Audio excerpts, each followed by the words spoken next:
Improving yourself doesn't have to be a massive overhaul that feels overwhelming or impossible. Instead, it can start with something small, just 1% better every single day. The idea behind improving by 1% is simple but powerful. Small, consistent changes over time can lead to big transformations. Imagine getting just 1% better at something every day, whether it's how you handle stress, how well you manage your time, or even how you show up for the people you care about. When you focus on making small improvements, it's not about perfection, it's about progress. In this book, we're going to focus on practical steps that you can start applying immediately. This isn't about trying to be perfect or expecting overnight results. It's about understanding that small actions, done consistently, will change the trajectory of your life. The best part, every day offers a fresh opportunity to improve, even if it's just by a little bit. It's these tiny shifts that compound over time to bring you closer to the person you want to become. Whether you're trying to boost your confidence, improve your relationships, get better at your job, or simply take better care of yourself, every day is a chance to improve. It's easy to get stuck, focusing on big goals, but those big goals are made up of hundreds or even thousands of small steps. You don't need to see instant results to know that you're moving forward. This approach is about understanding that it's the process, not the outcome, that creates lasting change. You don't need to be perfect. You just need to show up, make small improvements, and keep pushing forward. As you move through the pages of this book, you'll find practical tools, strategies, and encouragement that will help you improve 1% every day. Start small, be consistent, and watch the transformation unfold. This is your journey, one step at a time. Chapter 1: Why Tiny Improvements Change Everything. Improvement doesn't happen overnight. It's not a grand event or a sudden breakthrough. It's the result of small, steady progress made over time. Most people overlook this because they are searching for quick fixes. They want results now. They want a new life, a transformed body, a successful career, and an unstoppable mindset, all in the shortest time possible. But this approach is flawed. Real change doesn't work like that. The truth is, every lasting transformation is built through tiny, seemingly insignificant steps. Every day, you are either moving forward or slipping backward. There is no standing still. Growth is not a single decision, it's a continuous process shaped by the small choices you make. One extra push-up, one healthier meal, one new idea learned. These things may feel like nothing in the moment, but they add up.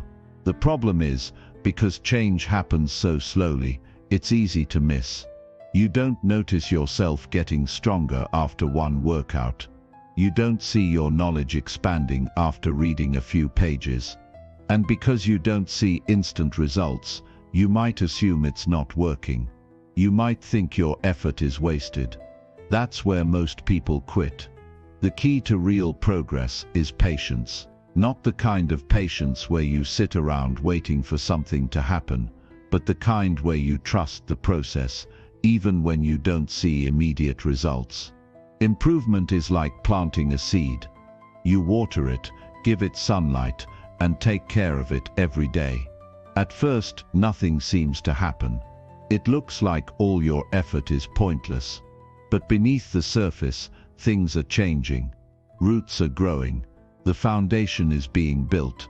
Then one day, the plant breaks through the soil, and suddenly it's visible. The same thing happens with personal growth. People often believe that success comes from one major event, a big break, a stroke of luck, or a sudden burst of inspiration. But if you look deeper, you'll see that every so-called overnight success is the result of years of effort. Athletes don't wake up one morning with world-class skill. They train daily, pushing themselves a little harder every time. Authors don't write best-selling books in one sitting. They write a few pages a day, consistently. Wealthy individuals don't accumulate fortunes by making one smart financial decision. They build their financial habits over time. The pattern is always the same. Small, consistent actions lead to massive results. When you start focusing on just getting a little better each day, pressure disappears. You no longer need to make drastic changes. You don't have to be perfect. You don't have to transform overnight. All you need to do is make small, manageable improvements, and when you do this, something incredible happens. The process becomes sustainable.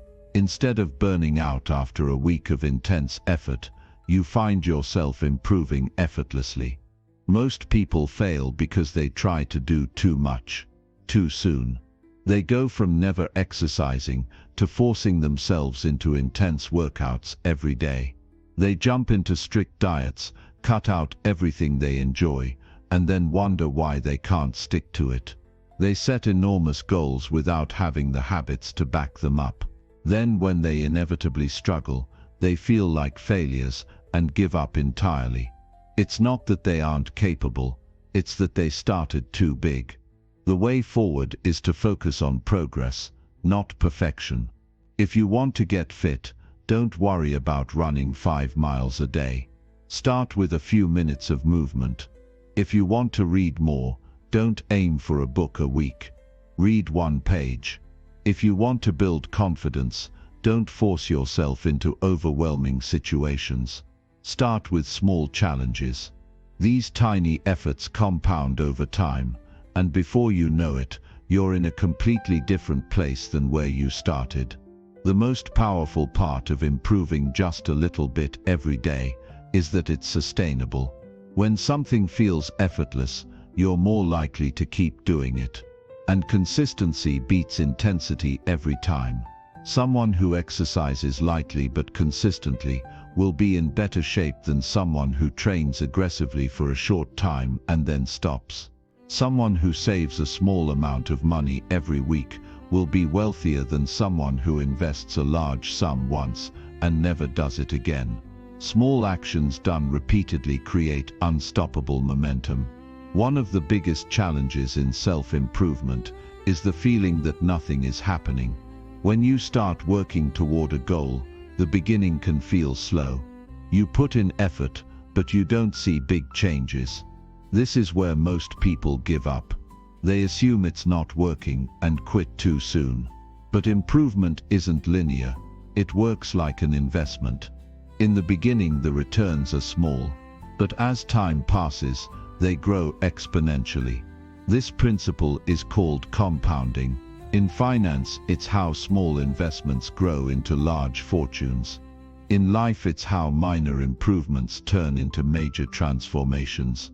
The first few days, weeks, or even months may not seem like much.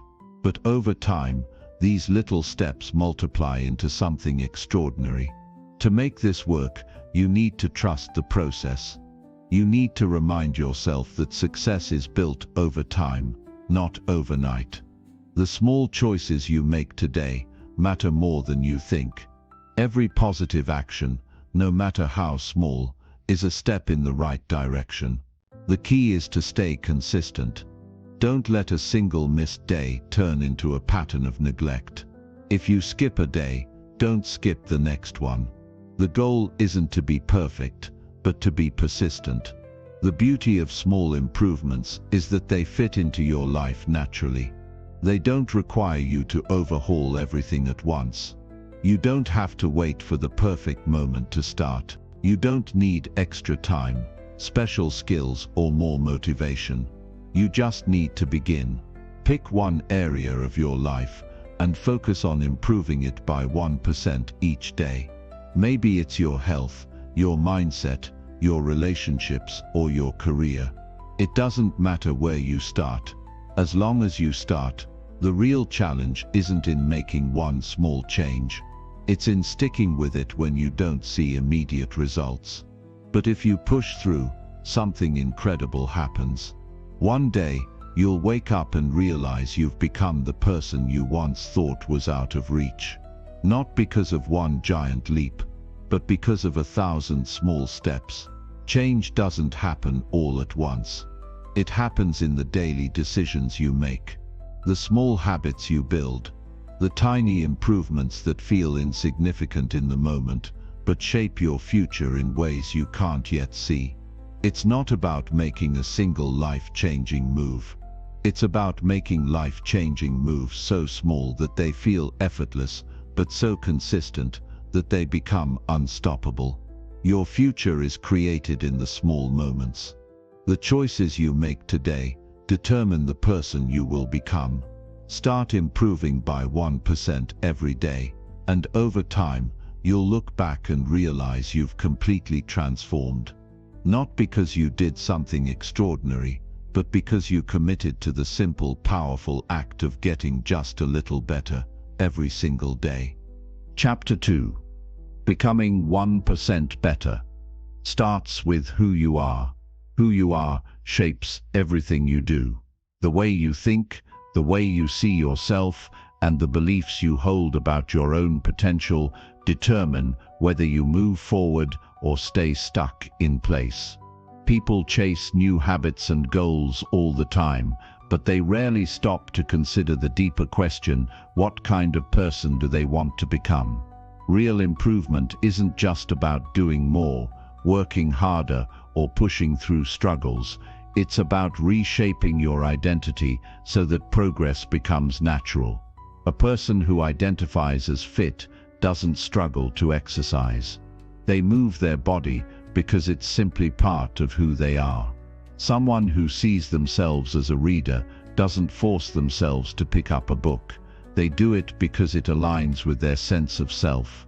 The way you define yourself affects every choice you make. If you see yourself as someone who lacks discipline, you'll constantly battle resistance. If you believe you're bad at something, you won't try hard enough to improve. The mind always works to prove itself right. If you tell yourself you're lazy, you'll behave in ways that confirm it. If you believe you're capable, you'll take actions that reinforce that belief.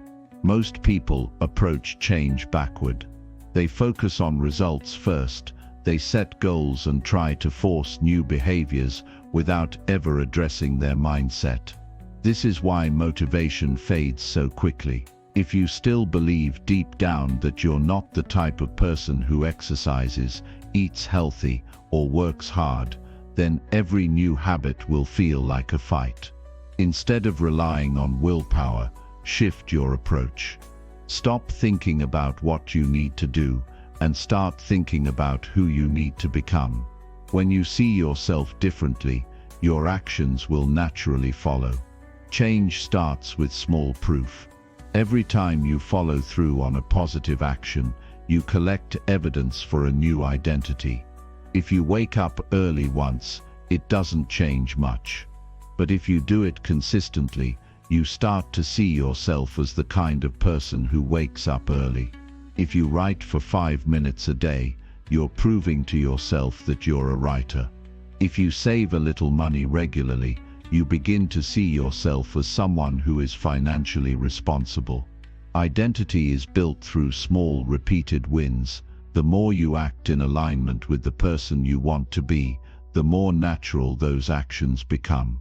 People often think they need to achieve a certain level of success before they can claim a new identity. They wait until they've lost weight to see themselves as healthy. They wait until they've built a business to see themselves as entrepreneurs. But identity doesn't come after success, it comes before it. If you want to improve, start seeing yourself as the kind of person who does the things you want to do. Act in small ways that reinforce that belief. Instead of waiting to feel like a runner before you go for a jog, go for a short jog and prove to yourself that you are one.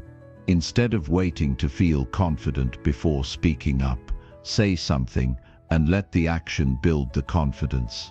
The mind resists change because it clings to familiar patterns. Even if those patterns aren't helpful, They feel safe. If you've spent years thinking of yourself a certain way, shifting that belief takes time. You'll have moments of doubt, but doubt doesn't mean failure. What matters is consistency. The more you act in a new way, the more natural it becomes. Change isn't about forcing yourself into a new identity overnight.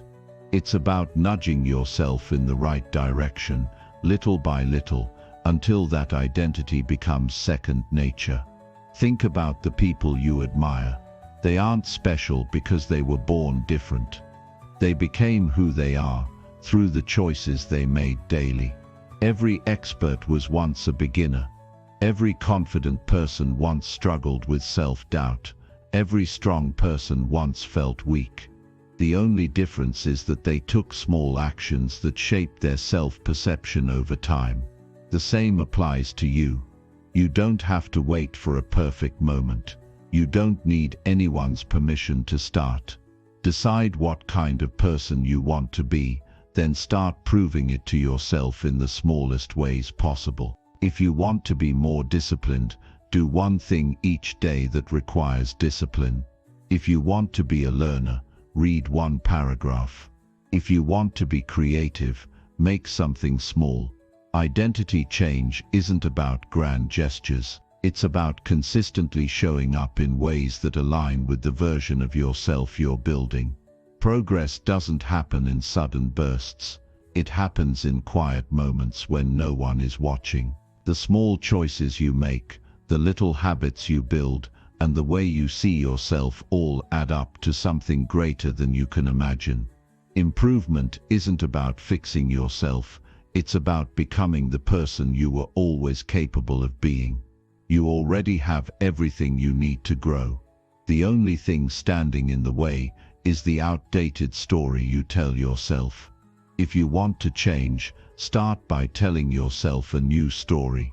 One where you are capable, disciplined and resilient. One where success isn't something distant, but something you create daily.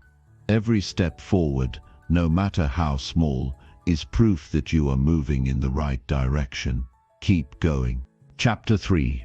Mastering daily discipline, even when you don't feel like it. Discipline is often seen as something difficult, something that only a few highly motivated individuals can master. We imagine it as a rigid routine, full of sacrifice and willpower, where every moment requires effort. But the truth is, discipline doesn't need to be a battle. It doesn't require you to force yourself through pain or to rely on sheer determination. In fact, true discipline comes from understanding yourself, your habits, and your priorities, and then aligning your actions with them, little by little, day by day.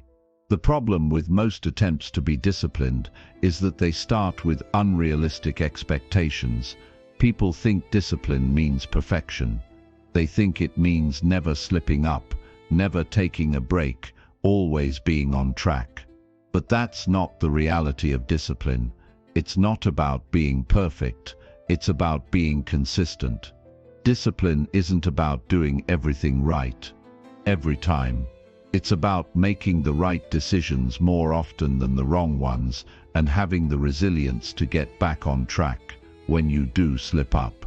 The first step in mastering discipline is to stop overcomplicating it. Discipline isn't about following some strict set of rules. It's about creating small systems that work for you.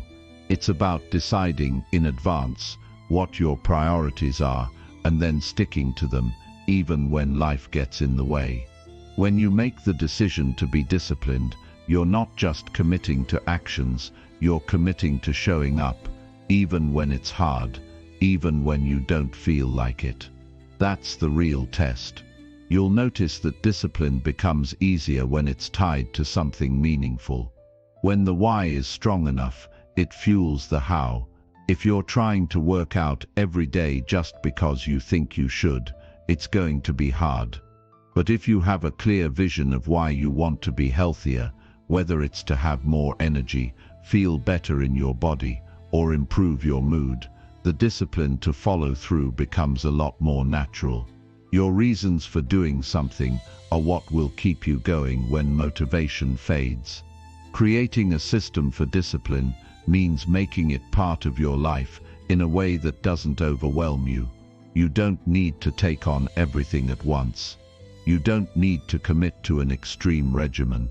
Discipline thrives on simplicity. It's about setting up small, consistent routines that you can stick to. If you decide to work out, start with just 10 minutes a day. If you want to eat healthier, add one nutritious meal or snack each day. You're not looking for perfection, you're looking for progress. Small, easy-to-achieve steps add up. The next key element of discipline is the ability to resist distractions. The world around us is filled with things that pull us away from our goals. Our phones beep with notifications, our minds wander to the latest news, and we get sidetracked by 100 other things. True discipline means learning how to stay focused on the task at hand, even when everything else seems more exciting or easier. This isn't something that happens by willpower alone. Discipline isn't just about forcing yourself to focus, it's about creating an environment that supports your goals.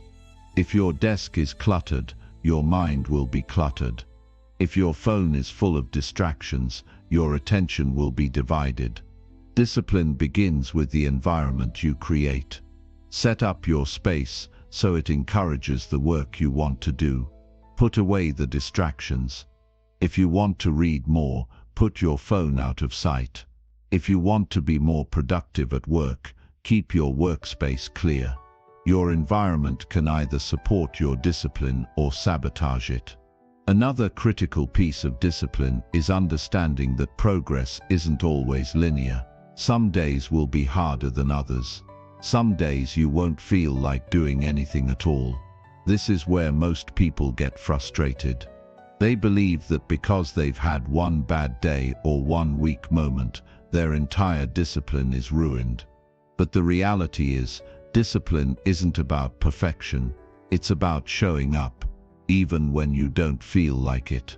It's about getting back on track after you've slipped. One missed day doesn't erase all the progress you've made. What matters is that you keep going. Discipline also means learning how to manage your energy. It's not just about time management, it's about managing your focus and effort throughout the day. There are times when you'll have a lot of energy, and times when you're feeling drained. Recognizing your energy levels and using them to your advantage is a crucial part of staying disciplined. If you're most productive in the mornings, tackle your hardest tasks first. If you know you're tired after lunch, save easier tasks for that time. Understanding your energy and working with it, rather than against it, makes discipline easier. Building discipline is a gradual process. It doesn't happen overnight, and it's not something you can rush. But with each small step, you're creating a foundation that will support your goals. The more you practice, the more it becomes ingrained in who you are. Over time, discipline will become less about forcing yourself to act and more about naturally following through, because it's simply who you've become. Start small, stay consistent, and don't be too hard on yourself when things get off track. No one is perfect, but everyone can be disciplined. It's not about what you do perfectly, it's about how consistently you can show up and do the right things, day after day. Build your discipline on the foundation of small, achievable steps. Give yourself the space to learn and grow. As time passes, you'll look back and realize that the small, disciplined actions you took have led to massive growth. True discipline isn't about being the hardest worker in the room or the most rigid in your routine. It's about doing what you need to do, when you need to do it, regardless of how you feel in the moment. It's about building momentum and trusting the process.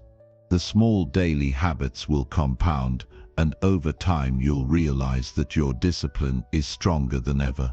The key is simple: show up, be consistent, and never stop improving, even on the tough days. Chapter 4. The 1% Morning Routine. How to start your day right. The way you start your day has a profound impact on everything that comes after. Most people underestimate how much the first few hours of their day set the tone for what's to come. You don't need to have an elaborate or complicated morning routine to make a difference, but there are a few simple, powerful things you can do each morning to ensure you get the most out of your day. The first step is to avoid the habit of rolling out of bed and immediately diving into the noise of the world. The world doesn't need your attention the moment you wake up. That means no checking your phone, no emails, no social media, not even news or the latest updates. These things hijack your energy, making you reactive rather than proactive. Instead of allowing outside distractions to determine how your day goes, give yourself time to get grounded and focused. When you wake up, take a moment to breathe deeply and set an intention for your day. This doesn't need to be a long, drawn-out process. It can be as simple as taking a few deep breaths and deciding that today will be a productive day. You're not relying on motivation to get you through the day. You're choosing to move forward, regardless of how you feel in the moment. By setting a clear intention first thing, you start the day in control. The next step is movement. Your body craves movement after hours of stillness. Whether you choose to stretch, do yoga, go for a walk, or even just get up and walk around the room, movement gets your blood flowing and signals to your body that it's time to be alert and active. Even a few minutes of light exercise can drastically improve your mood and mental clarity. You don't need to go overboard or start training for a marathon, just something simple to activate your body. After movement, it's time to fuel yourself. What you eat in the morning has a massive effect on how you feel throughout the day. Starting with something that gives you energy and sustains you is crucial. It doesn't have to be a complicated breakfast, but something balanced that provides you with the nutrients you need to perform your best. A combination of protein, healthy fats, and some carbs will set you up with steady energy. Avoid sugary foods that can cause a quick spike in energy, followed by a crash. The goal is to nourish your body, not overwhelm it with junk. One of the most impactful things you can do is to engage in some form of mental exercise before you dive into the tasks of the day. This could be reading, journaling, or even meditation. The key is to feed your mind with something positive and intentional before you start reacting to the world. It doesn't need to be long, but it should be focused on building a foundation of calm and clarity for the rest of your day. If you're someone who enjoys reading, take just 10 minutes to read something uplifting or inspiring. If you prefer journaling, write down a few thoughts or gratitude statements. A practice like this helps clear the mental fog and prepares you to take on the challenges ahead with a calm, focused mind. Many people overlook the importance of getting ready for the day physically, but how you present yourself can make a big difference in how you feel. Taking a moment to wash your face, get dressed, and prepare yourself mentally for the day is essential. This doesn't mean putting on a suit or anything fancy, but simply making sure you feel ready to show up as the best version of yourself. Dressing in a way that makes you feel confident, even if you're working from home, can shift your mindset. When you feel put together, you're more likely to take the day seriously and act accordingly. Another important piece of your morning routine is creating a list of priorities. Take a few moments to identify the most important tasks for your day. If you're unclear about what you need to do, it's easy to waste time jumping from one thing to the next. A list doesn't need to be long, but it should be a focused reflection of what matters most. Prioritize the tasks that will move you closer to your goals and give you a sense of accomplishment. Once you have your list, take a moment to focus on the first task. Set your intention on that one thing and avoid multitasking. A great morning routine isn't just about having a structured schedule. It's about creating a foundation of habits that give you control over your day. The way you start your morning affects how you feel, how productive you are, and how much energy you'll have to give throughout the day. The key is not to overwhelm yourself with perfection. Start small and build up over time. Find a morning routine that works for you and your lifestyle, and make it a non-negotiable part of your day. One mistake many people make is thinking that their morning routine needs to be the same every single day. But the truth is, it's okay to adapt. Some days you may want a longer stretch or more time to focus on journaling. Other days, a simple routine might work best. The goal is consistency, not rigidity.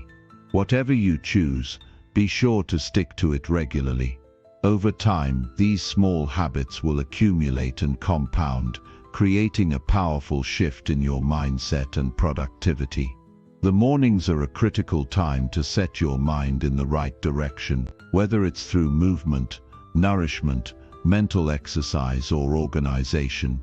Taking charge of your morning will help you navigate the rest of the day with purpose. The key is to keep it simple, keep it manageable, and most importantly, keep it consistent. When you give yourself the time and space to start the day on your terms, you'll find that everything else becomes easier to handle. The momentum you build in the morning carries you forward throughout the day, ensuring that you approach everything with intention, focus, and energy. The morning routine doesn't have to be a complex ritual, it just needs to work for you. As long as you begin the day with intention, you'll find that each step forward, no matter how small, builds momentum and leads to long-lasting growth. As your morning routine solidifies, so will your ability to show up for yourself in every other part of your life. A strong start to your day leads to a strong finish. Chapter 5. How to improve concentration every day. It's easy to think that concentration is something you either have or you don't. Some people seem to be able to focus for hours, while others struggle with even a few minutes. But concentration isn't a fixed trait, it's a skill you can build and improve over time. The good news is that anyone can strengthen their ability to focus with some intentional practices. The first step in improving your concentration is to recognize what disrupts it. Distractions are everywhere, especially in today's world where technology is constantly vying for our attention. It's easy to get sidetracked by a text, an email, or a notification. These distractions break your focus, and it takes time to get back into the flow of whatever you were working on. The key to improving concentration is not just working harder but working smarter, by minimizing distractions as much as possible. One of the simplest ways to minimize distractions is to create a work environment that supports concentration. This means setting up a space that encourages focus and is free from interruptions. If you work at home, make sure you have a designated area for your tasks, away from the areas where you relax or socialize. Keep your workspace tidy and free of clutter. A clear space often leads to a clear mind. If you can, turn off your phone or put it in another room while you're working. Each time your phone pings, you're not just interrupting your flow, you're also training your brain to expect constant stimulation, making it harder to focus for longer periods of time. By creating a space that's conducive to concentration, you set yourself up for success from the start. Another helpful technique to improve your concentration is to break your tasks into smaller, more manageable parts. The longer you look at a big, overwhelming task, the harder it is to focus on the details. Breaking it down makes it less intimidating and allows you to concentrate on completing one small part at a time. This approach also helps you see progress along the way, which can motivate you to keep going. For example, if you're writing a report, don't think about the entire thing at once. Focus on one section at a time, or even break it down into paragraphs. When you have a clear, smaller goal in front of you, it's easier to stay focused and avoid distractions. Concentration is also linked to the quality of your rest and energy levels. If you're tired or drained, focusing becomes much harder. Imagine trying to read a book after staying up all night. Your mind would wander, and you'd struggle to remember what you read. That's because your brain needs rest to function at its best. A good night's sleep, regular breaks, and proper nutrition all play a role in improving your concentration. If you want to concentrate better, you have to take care of your body first. Make sure you're getting enough sleep and that you're fueling yourself with the right foods. Avoid heavy meals or too much caffeine, as these can lead to energy crashes that affect your focus later in the day. When you're well rested and properly fueled, concentration becomes much easier. The next step is practicing mindfulness. Mindfulness involves being present in the moment and fully engaged with what you're doing. When you're focused on a task, it's easy for your mind to wander to other things, your to-do list, what you'll have for lunch, or an upcoming meeting. Mindfulness helps you catch these distractions and gently bring your attention back to the task at hand. A great way to practice mindfulness is to focus on your breath. Whenever you notice your mind drifting, take a few deep breaths and refocus. This practice can help improve your concentration over time, as it trains your mind to be more aware of when it's being pulled away and helps you bring it back into focus.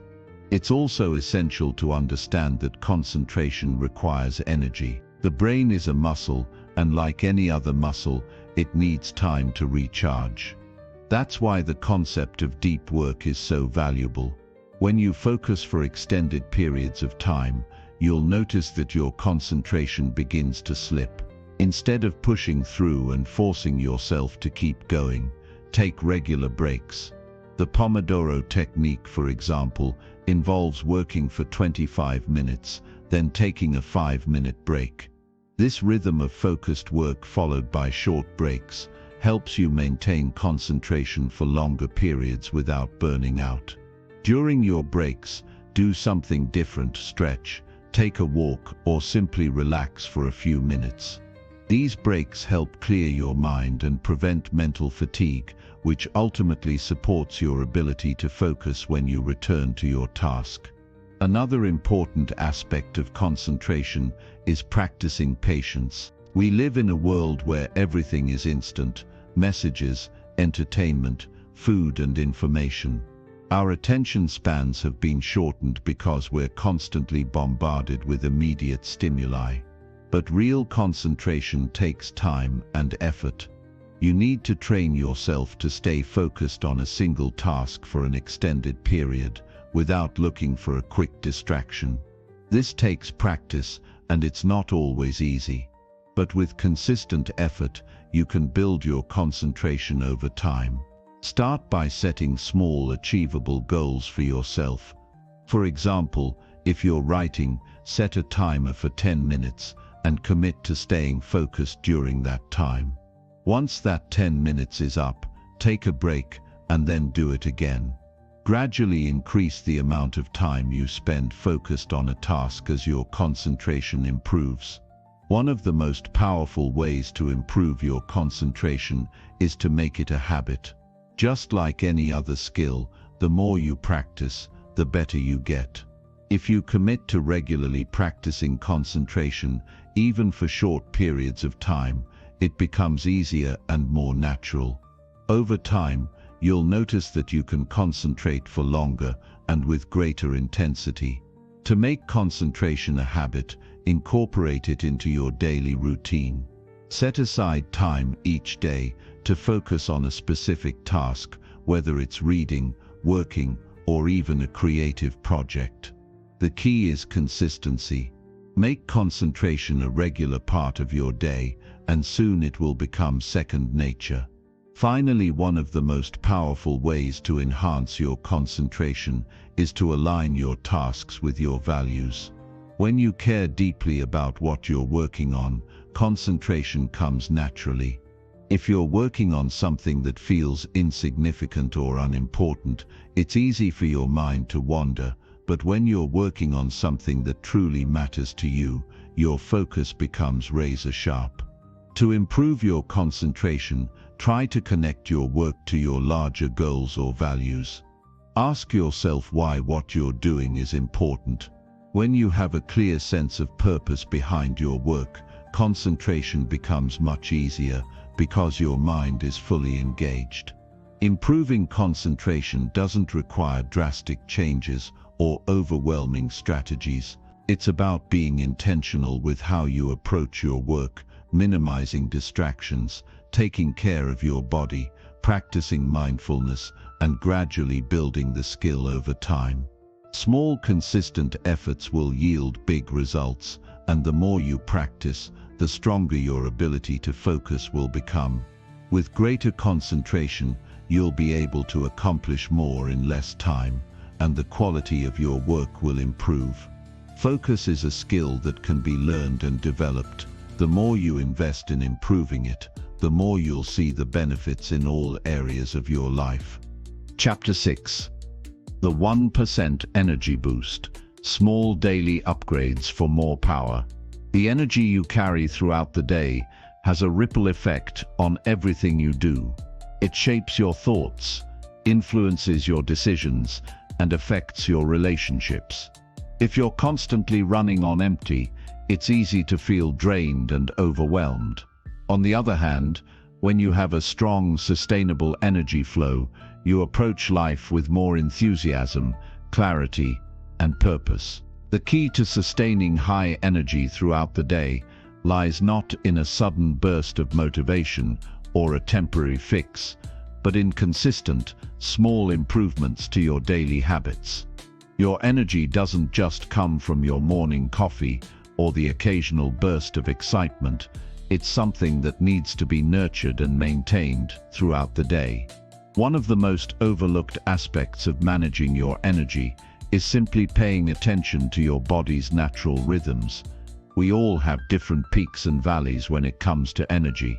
Some people feel most energized in the morning, while others hit their stride in the afternoon or evening. Recognizing when your energy levels are highest and scheduling your most demanding tasks during these times can make a huge difference. This doesn't mean you can control everything, but it does mean you can work with your natural rhythms rather than against them. If you know you're more alert after lunch, schedule important meetings or creative work during that time. Equally important is learning how to maintain your energy when your natural energy ebbs. It's easy to fall into the trap of reaching for sugar or caffeine when you start feeling sluggish. While these quick fixes can give you a temporary boost, they often lead to crashes later, leaving you feeling worse than before. A better approach is to focus on building sustainable energy through healthy habits that support long-term vitality. Proper nutrition plays a huge role in this. If you're constantly fueling your body with junk food, it's no surprise that you're feeling sluggish. The key is to prioritize nutrient-dense foods that give your body the vitamins, minerals, and energy it needs to function at its best. Start with simple changes like increasing your intake of fruits and vegetables, healthy fats, and lean proteins. These foods provide slow-releasing energy, keeping you feeling full and energized throughout the day. Avoid highly processed foods and sugary snacks, which can cause your energy levels to spike and crash. When you focus on eating whole, unprocessed foods, your body is better equipped to maintain steady energy levels. It's also important to stay hydrated. Dehydration can make you feel tired, sluggish, and unfocused. Make sure you're drinking enough water throughout the day.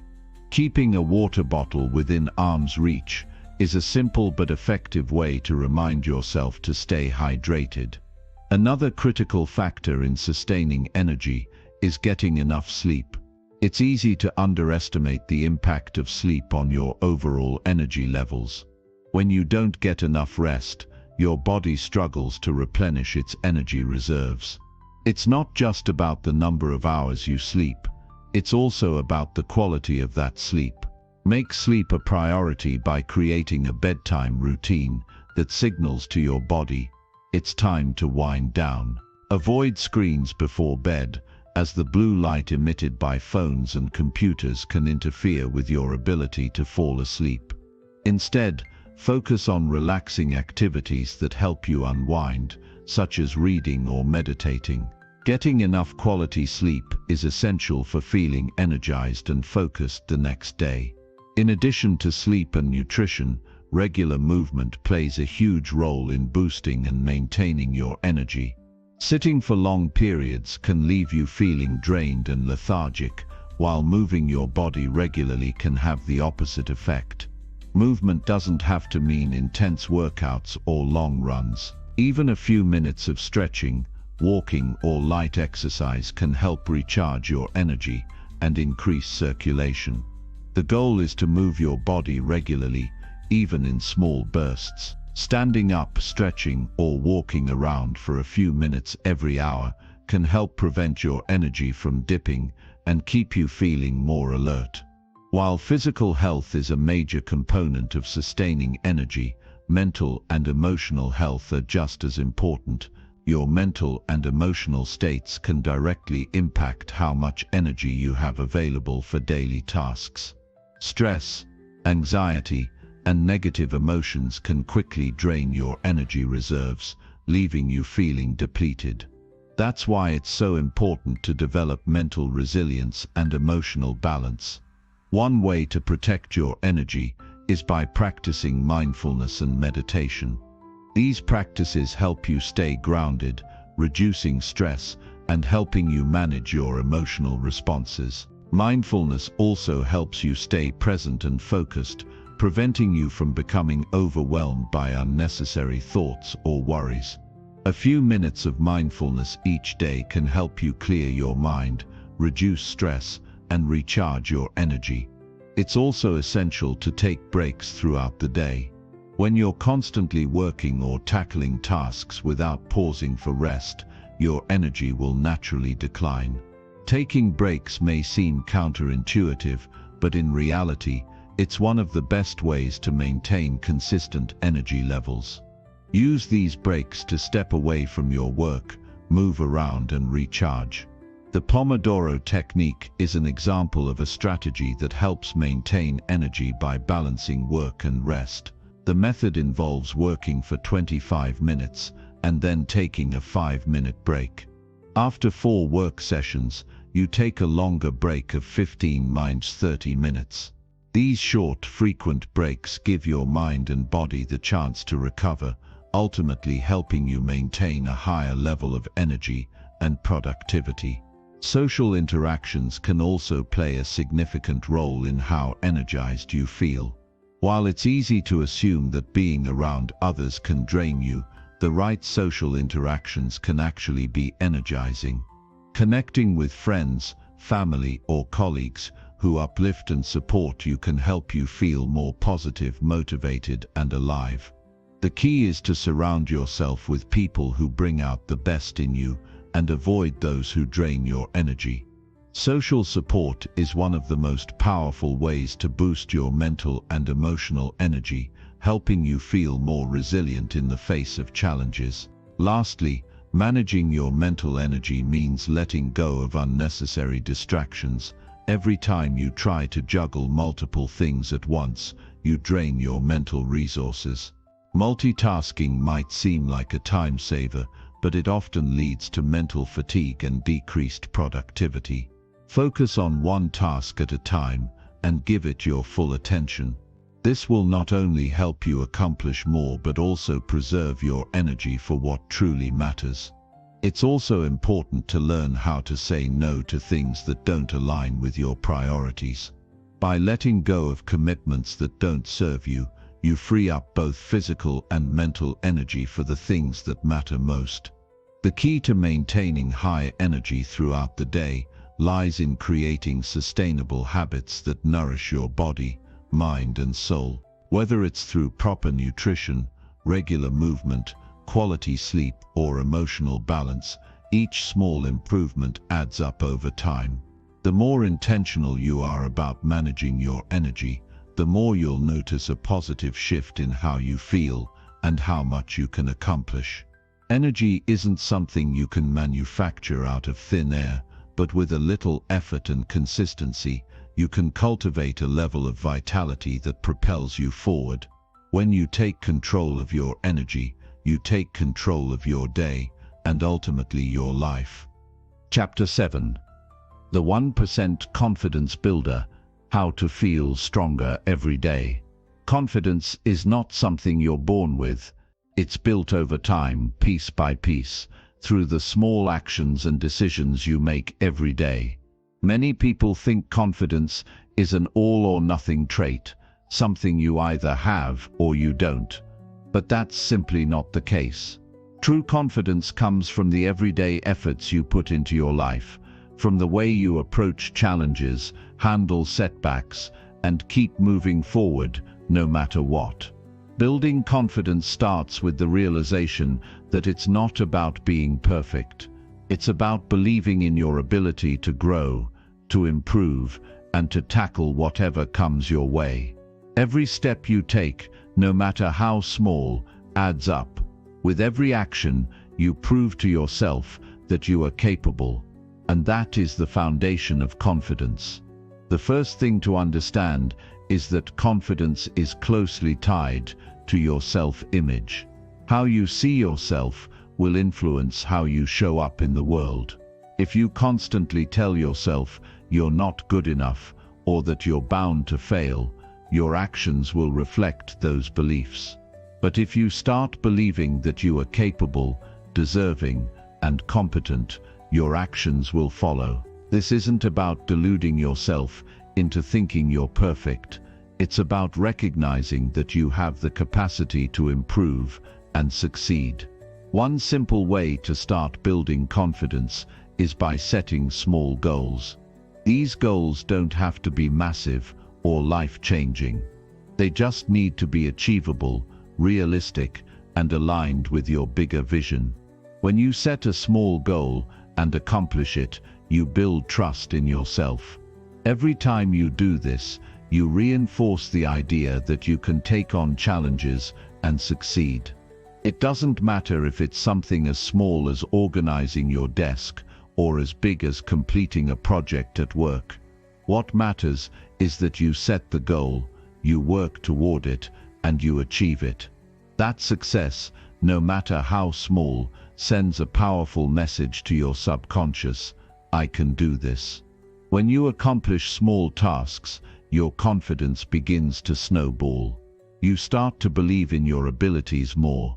And as your confidence grows, so does your willingness to take on bigger challenges. Before you know it, you're setting and achieving bigger goals, stepping outside your comfort zone, and tackling things you never thought you could. Each small win is an affirmation that you are capable, and that belief in yourself propels you forward. Another way to build confidence is to focus on your strengths.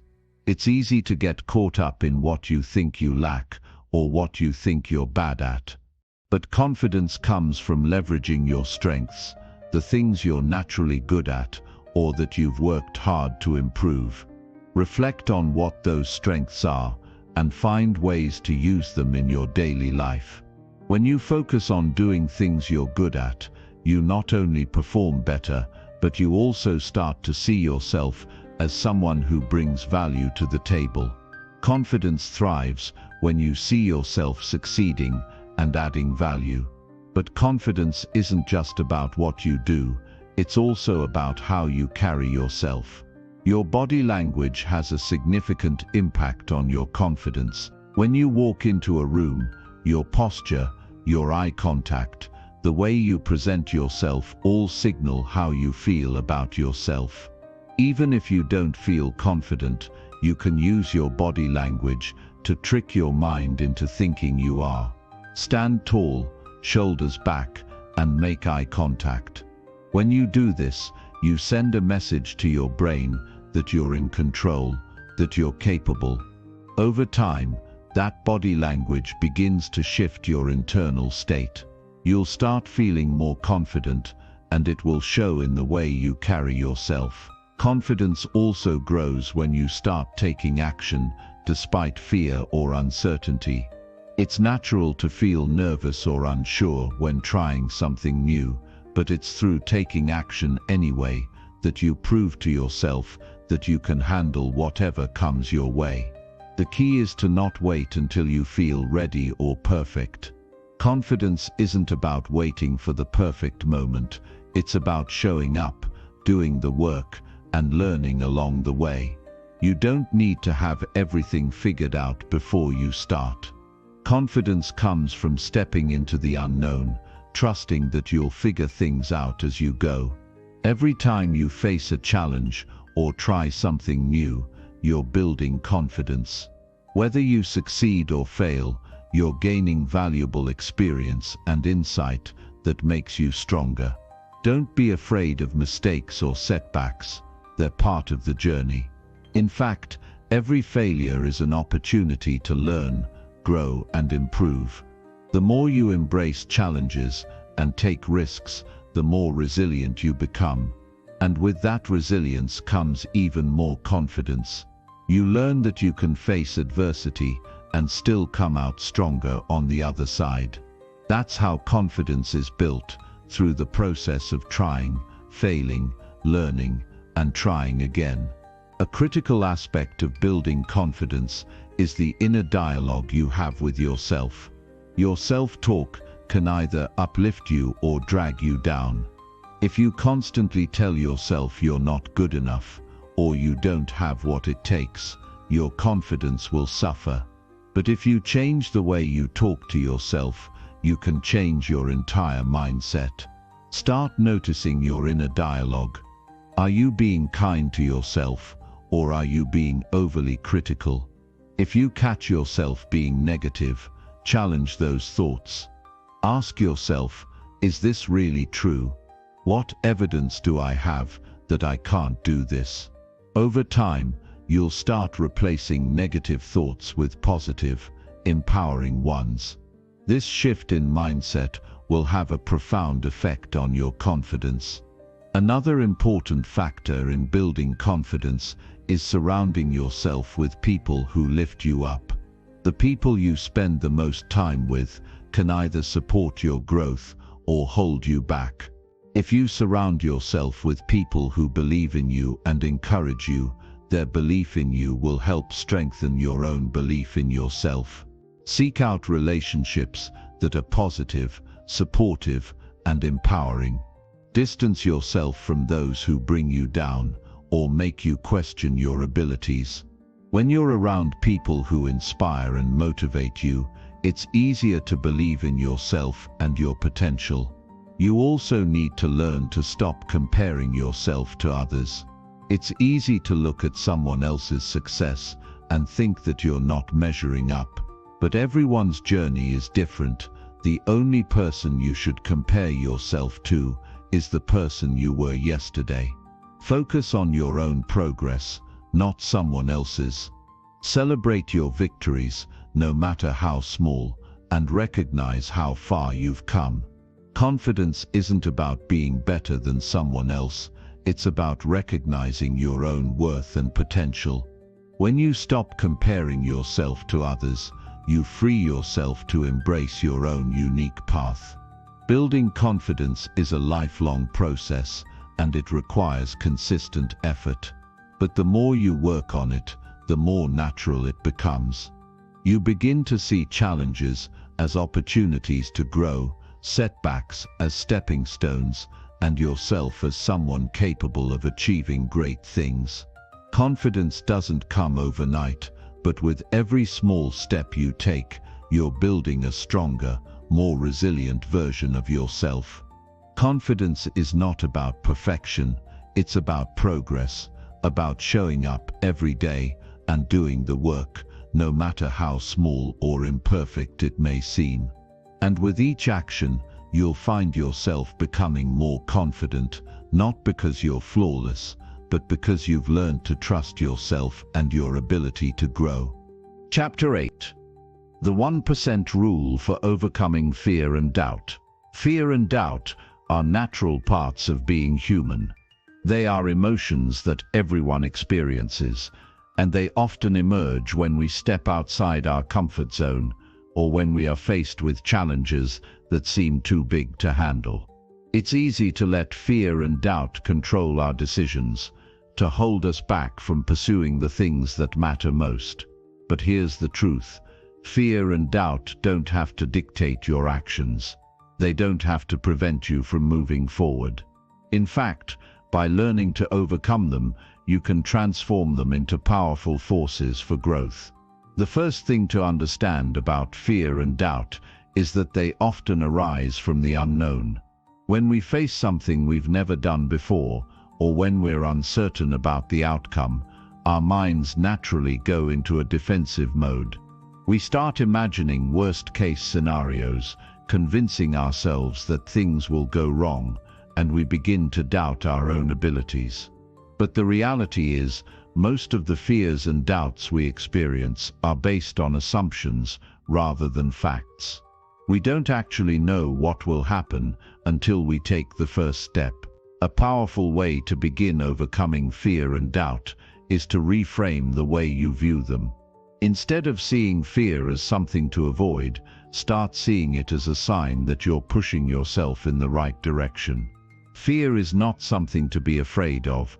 It's an indicator that you're stepping into new territory, that you're growing, and that you're challenging yourself to become better. Every time you feel fear, it means you're about to do something that will expand your limits. Fear is a signal, not a roadblock.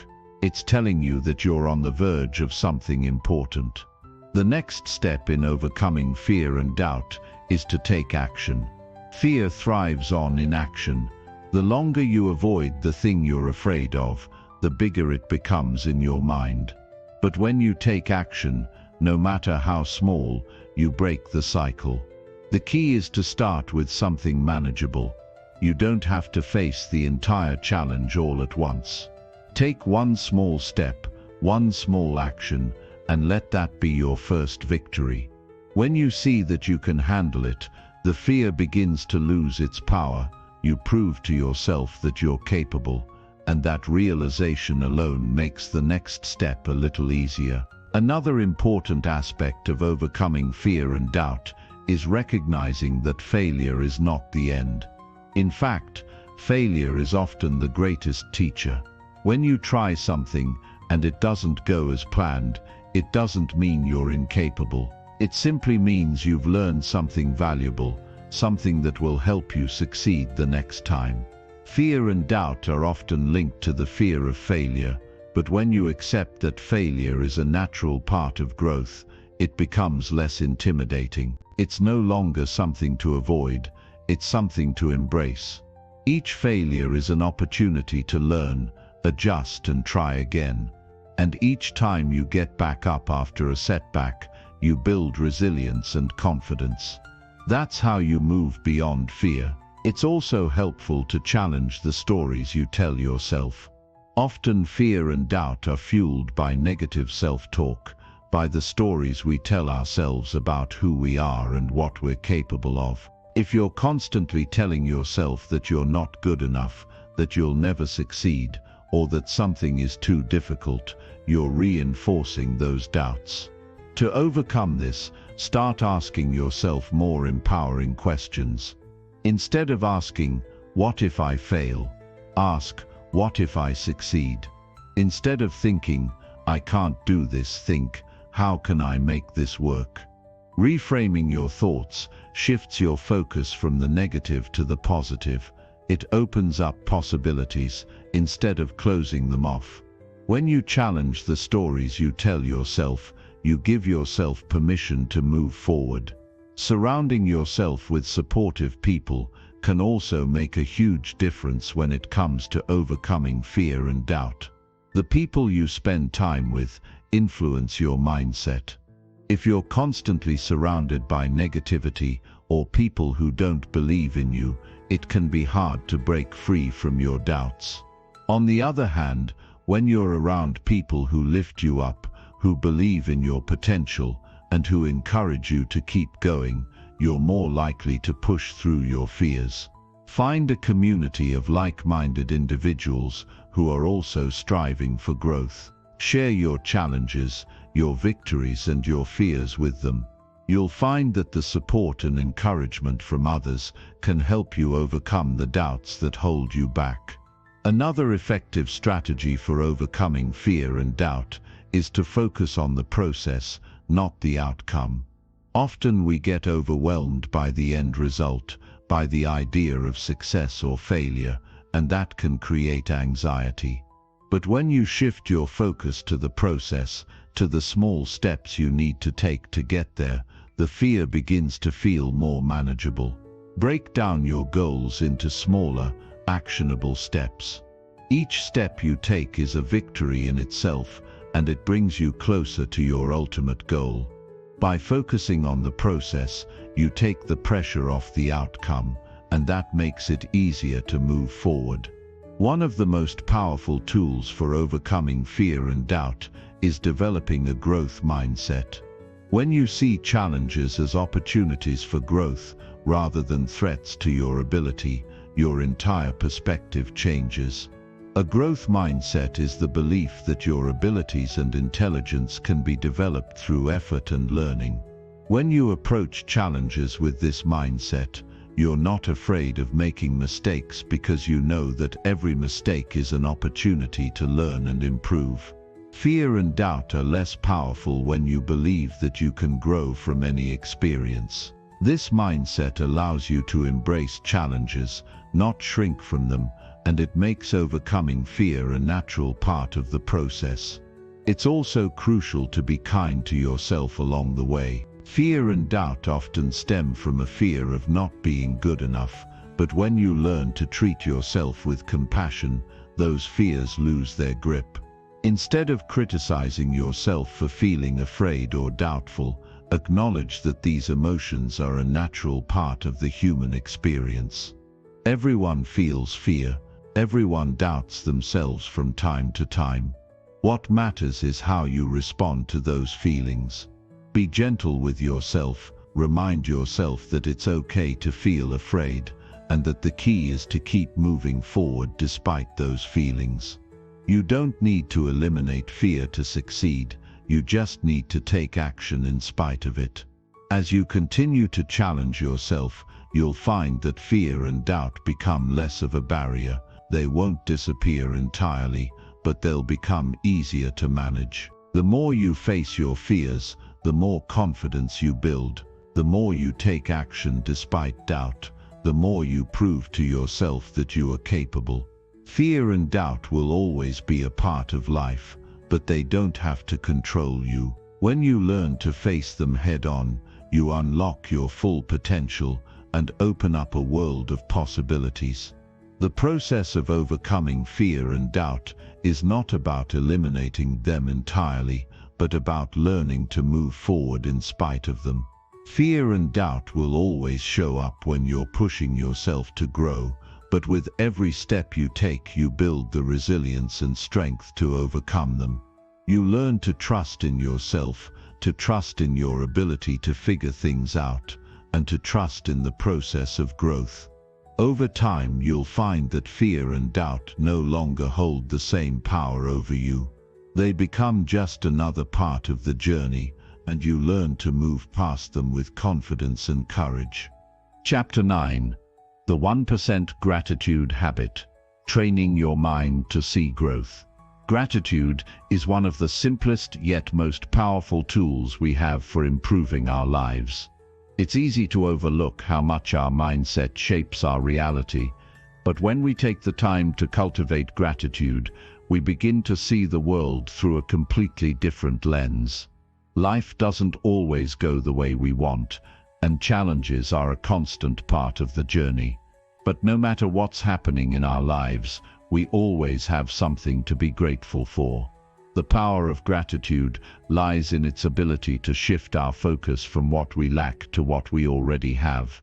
It helps us see opportunities instead of obstacles, and it allows us to find joy even in the small moments.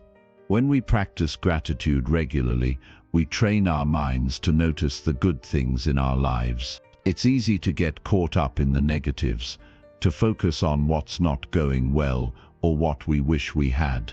But when we intentionally choose to focus on gratitude, it changes how we experience life. Gratitude helps us develop a more positive and hopeful outlook, which in turn influences our actions, relationships, and overall well-being.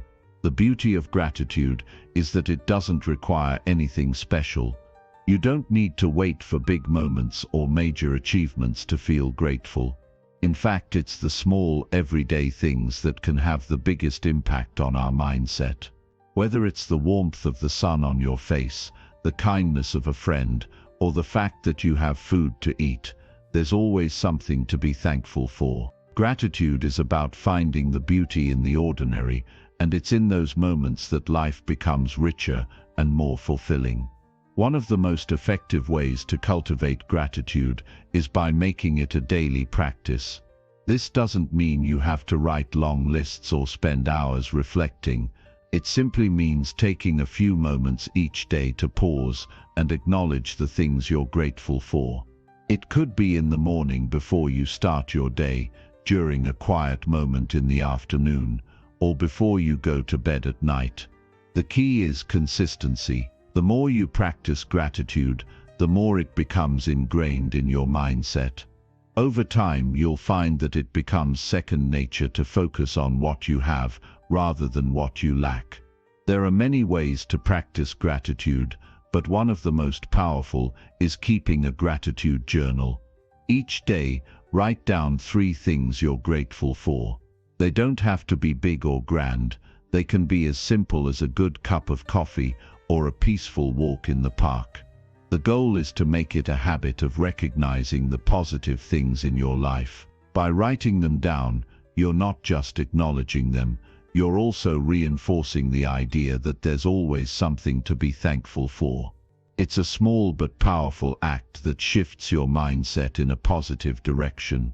Another powerful way to practice gratitude is through the act of expressing it to others. When you take the time to thank the people around you, you not only brighten their day, but you also reinforce your own sense of gratitude. Whether it's a simple thank you to someone who held the door for you, or a heartfelt note to a friend who's always there for you, expressing gratitude strengthens your connections and fosters a sense of community. It reminds you that you're not alone, and it encourages the people around you to keep spreading positivity as well.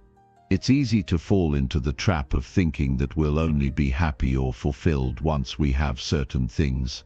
We often set our sights on external goals, getting a promotion, buying a house, or traveling the world, and convince ourselves that these things will bring us happiness. But the truth is, happiness isn't found in what we get or achieve. It's found in how we appreciate what we already have.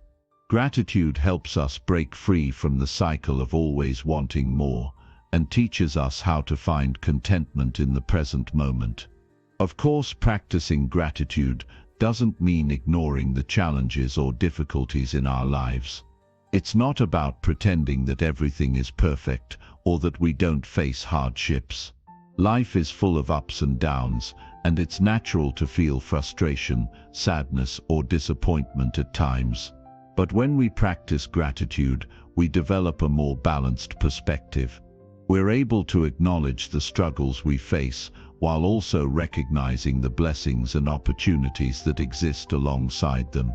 Gratitude doesn't diminish the reality of our problems. Instead, it gives us the strength to face them with a more positive and resilient attitude. In fact, gratitude can be a powerful tool for dealing with adversity. When we're faced with a difficult situation, it's easy to get caught up in negative thinking. We can become fixated on what's going wrong, and that can make the problem seem even bigger. But when we take a step back and find something to be grateful for, we shift our focus. It doesn't mean that the problem goes away, but it gives us the mental clarity to approach it with a more open mind. It helps us find solutions, build resilience, and move forward with a sense of purpose. One of the biggest obstacles to practicing gratitude is our tendency to compare ourselves to others. In today's world, it's easy to look at social media or the success of others and feel like we're falling short. We see what others have, and we begin to believe that we need those same things in order to be happy or successful. But comparison is a trap. It steals our joy and keeps us from appreciating what we already have. Gratitude is the antidote to comparison. When we focus on what's good in our own lives, we stop measuring ourselves against others. We learn to celebrate our unique journey and recognize the richness of our own experiences. Gratitude also helps us stay grounded in the present moment. In a world that's constantly moving at a fast pace, it's easy to get caught up in the rush. We're often thinking about what's next, what's coming up, or what we don't have yet. But when we practice gratitude, we learn to appreciate the here and now. We slow down and savor the moments that matter. We recognize that life isn't about the destination, it's about the journey, and that journey is filled with moments of beauty, joy, and connection. The more we practice gratitude, the more we begin to see the world differently. We stop taking things for granted, and we start to notice the blessings that surround us every day. We become more aware of the people who support us, the opportunities we have, and the simple pleasures that make life worth living. Gratitude doesn't just change our perspective, it changes the way we interact with the world. It helps us build stronger relationships, find more meaning in our work, and experience greater fulfillment in our daily lives. As we continue to embrace gratitude, we begin to understand that it's not just about feeling thankful, it's about living with intention. It's about actively choosing to focus on the positive, even when life gets tough. Gratitude teaches us that no matter where we are on our journey, there's always something to appreciate. And when we cultivate that mindset, we unlock a deeper sense of joy and fulfillment that's available to us every single day. The more we practice, the more we become attuned to the richness of our lives, and the more we begin to see the beauty in the ordinary. Chapter 10. The 1% Reflection Practice. Learn and improve every day. We all have moments where we feel stuck, like we're not progressing or moving forward in the way we want. In those times, it's easy to believe that we're not improving at all, but that's not the truth. The truth is that we can always learn and grow from our experiences. The key to making progress every day lies in the practice of reflection. Reflection isn't just about looking back on the past, it's about gaining insight into our thoughts, behaviors, and actions so that we can adjust and move forward more effectively. It's an essential part of growth because it allows us to see what's working, what isn't, and where we can improve. Reflection is one of the most powerful tools we have for learning. It's like a mirror for our inner world, giving us a clearer understanding of ourselves. When we take time to reflect, we step outside the constant flow of daily life and create space to think. This helps us see patterns in our actions that we might otherwise overlook. The more we reflect, the better we get at recognizing opportunities for improvement, and the more we understand what's driving us. Often, we go through life without pausing to consider our choices or behaviors. We might go through a day on autopilot, moving from one task to the next without much thought. But reflection requires us to slow down, take a step back, and observe our actions, thoughts, and emotions. By doing this, we can uncover insights that help us understand ourselves better. We start to see where we might be holding ourselves back, or where we could make small adjustments that lead to big improvements. Reflection gives us the power to break free from the habits that keep us stuck and create new habits that serve us better. One of the most valuable things reflection does is help us identify our strengths and weaknesses. It's easy to focus only on the things we're not good at, but when we reflect, we can also notice the areas where we excel. Sometimes, we're so caught up in striving for more that we forget to appreciate how far we've come. Reflecting on our successes, no matter how small, gives us the confidence and motivation to keep going. We realize that we've achieved more than we think, and that gives us the strength to tackle new challenges. On the flip side, reflection also helps us identify where we can improve. It's not about beating ourselves up or feeling guilty for our mistakes. It's about recognizing where we might be falling short so that we can make adjustments and do better next time. By acknowledging our weaknesses, we can work on them intentionally, focusing on gradual improvement instead of expecting perfection right away. Reflection gives us the clarity to recognize where we're struggling and the opportunity to develop the skills we need to overcome those challenges. Another important aspect of reflection is the ability to learn from our mistakes. Everyone makes mistakes. It's a natural part of life. But instead of letting those mistakes define us, reflection allows us to learn from them. It's easy to get frustrated or discouraged when things don't go as planned, but reflection turns those experiences into valuable lessons. It helps us understand what went wrong, why it happened, and what we can do differently next time. The key is not to dwell on the mistake itself, but to focus on what we can learn from it. Mistakes are just stepping stones on the path to improvement. Taking time to reflect also helps us keep track of our progress. When we're caught up in the day-to-day grind, it can feel like we're not making any progress at all. But by reflecting regularly, we can see how far we've come. Reflection gives us a chance to pause and measure our growth. It allows us to see the small, incremental improvements we've made over time, which can be incredibly motivating. By celebrating those small victories, we remind ourselves that we are making progress, even if it's not always immediately obvious. It helps us stay focused on our goals and keeps us motivated, even when the journey feels long. One of the most effective ways to reflect is to set aside time each day or week to think about our experiences.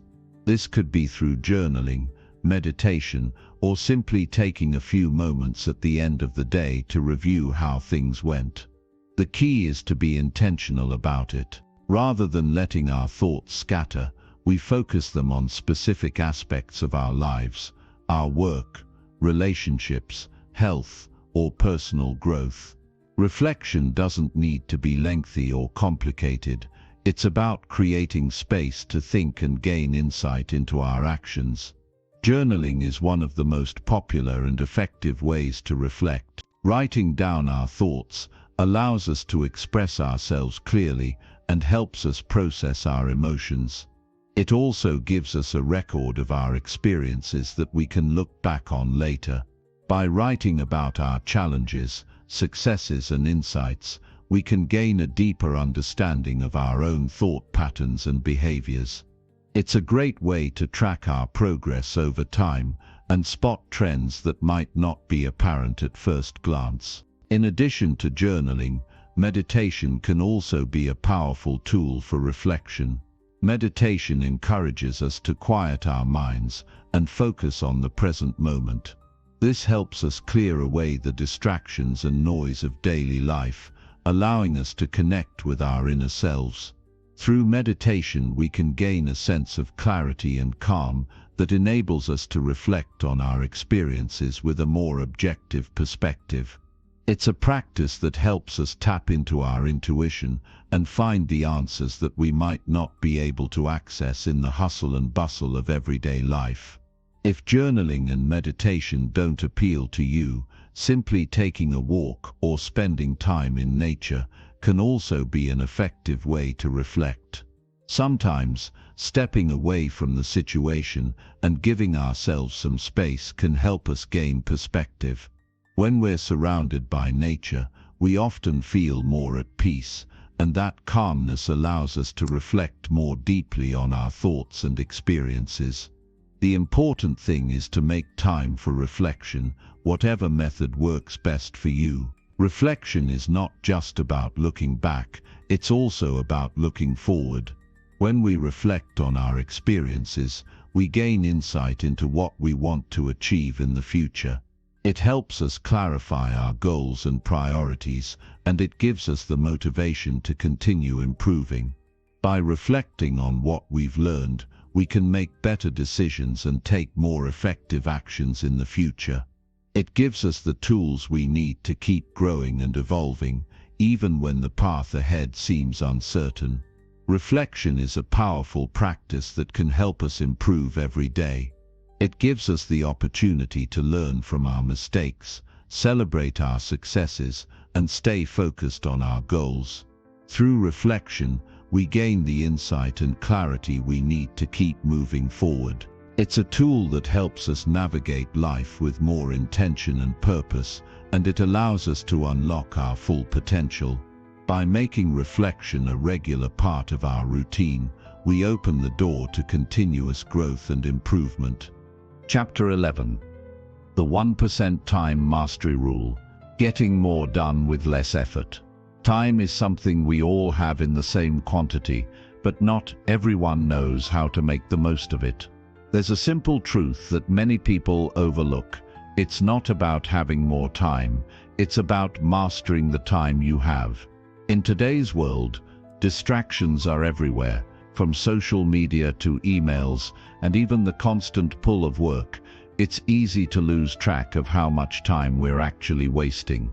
We go through our day checking off tasks without ever really considering how effective we're being. But time mastery isn't about squeezing every second out of the day. It's about learning how to focus on what matters most, and creating systems that allow you to do more without feeling overwhelmed.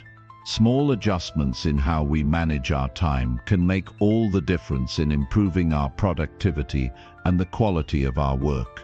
We often feel like we're running out of time, or that we don't have enough hours in the day. But the truth is, we usually aren't managing our time effectively. We get caught up in tasks that don't contribute to our long-term goals, or we allow ourselves to be pulled in a million different directions. Time mastery starts with understanding what you value and prioritizing those things. When you know what matters, you can allocate your time toward those priorities, leaving less space for the distractions that drain your energy. It's about working smarter, not harder. A common trap is to think that time management means cramming as much as possible into the day. But efficiency doesn't come from doing more things, it comes from doing the right things with the right amount of focus. When we're intentional with our time, we can actually do less but achieve more. It's about recognizing that not all tasks are created equal. Some are urgent, some are important, and some are neither. The key to mastering time is knowing how to differentiate between these categories and giving each task the appropriate amount of attention. One of the most powerful tools for time mastery is setting clear boundaries. Boundaries create structure in our lives and protect our time from being hijacked by things that don't align with our goals.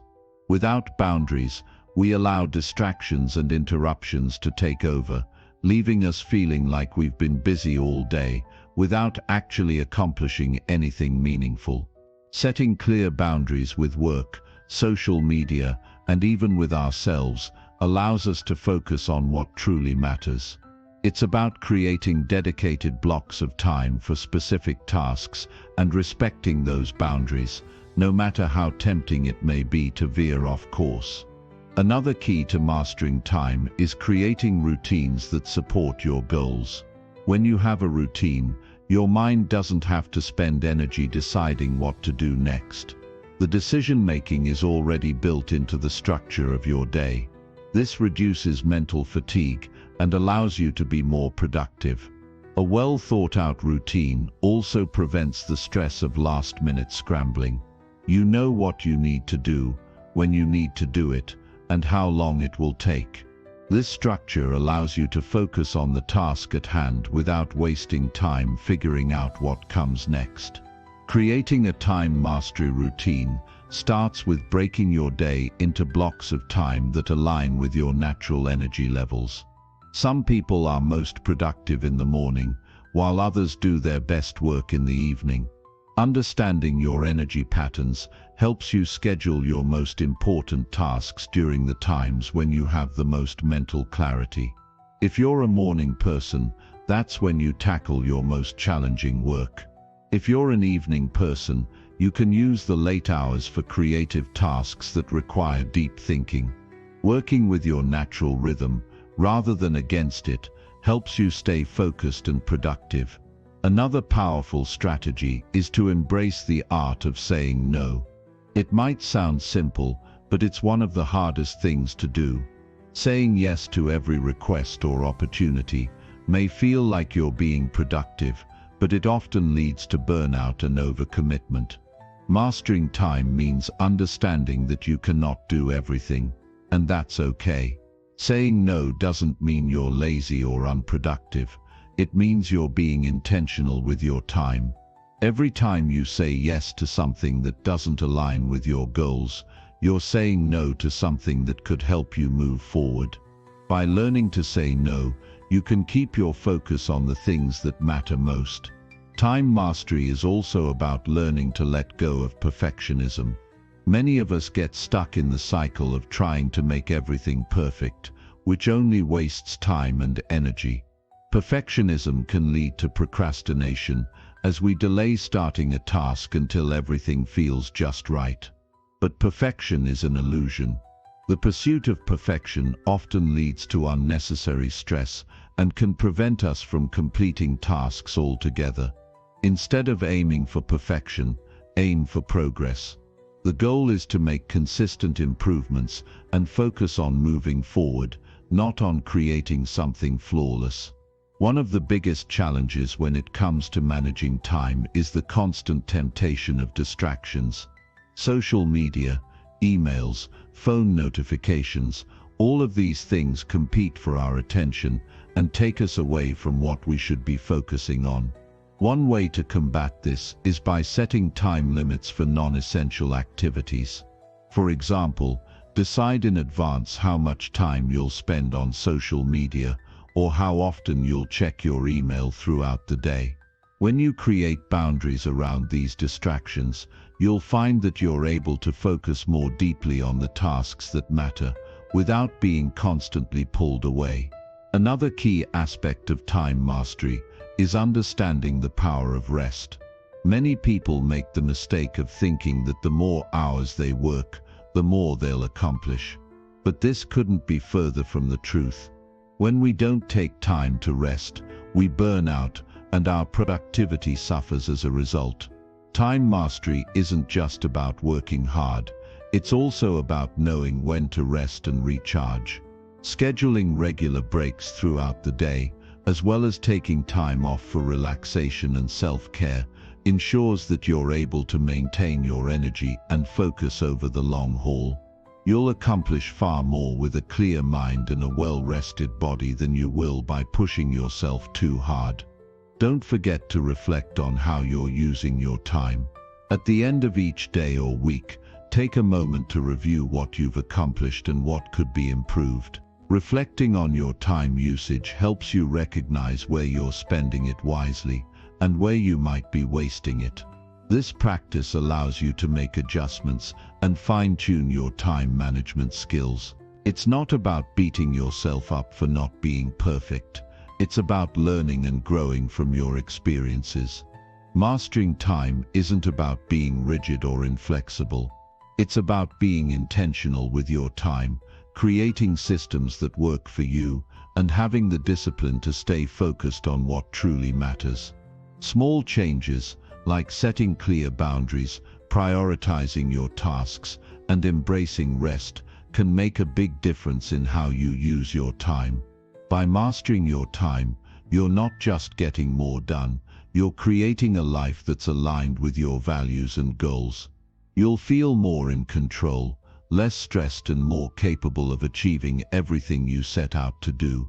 Time is one of the most precious resources we have, and when we learn to manage it effectively, we unlock the potential to live the life we truly want. Chapter 12.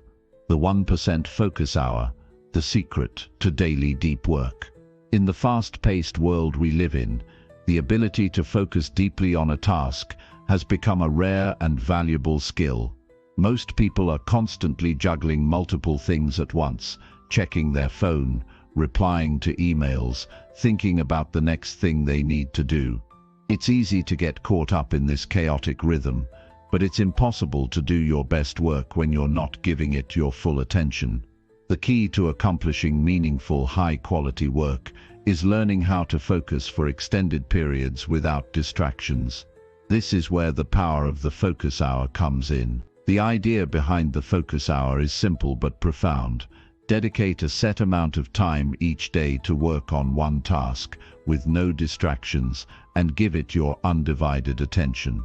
It's a period where you enter what's known as deep work, a state of concentration where you can produce the highest quality results.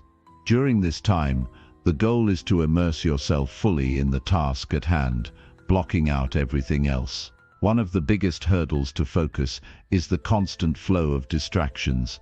Notifications from your phone, emails, and even the mental chatter in your own head can pull you away from the task you're trying to complete.